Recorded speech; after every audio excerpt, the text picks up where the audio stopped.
Imbis na kabiliban, tila nayabangan pa nga ang maraming mga netizen sa ginawa ng isang groom matapos nitong regaluhan ng 1 milyong pisong cash ang kanyang bride. Makikita sa inupload na video ng wedding host na si Lester Dave Verano ang ingranding pagbibigay ng groom ng regalo kung saan kumuha ito ng maleta at saka binuksan sa harap ng asawa at ng mga wedding guests.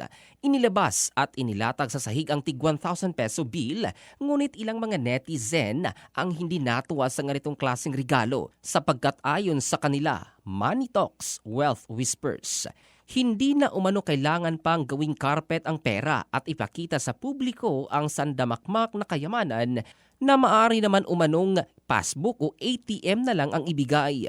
Ngunit ayon naman sa groom na si John Clavesillas, ang pagregalo niya sa nasabing halaga sa kanyang napangasawa ay palatandaan ng kanyang pangakong kasaganaan at hindi para ipagyabang. Sang-ayon naman ang iba sa sinabi ng groom sapagat ano't ano pa man ang naisin ng mag-asawa ay sila't sila pa rin ang magsasama at makakaalam kung ano ang magiging buhay nila bilang mag-asawa sa hinaharap. Ito si Jovel Candado in the heart of changing lives ng Brigada News Philippines, the Music and News Authority.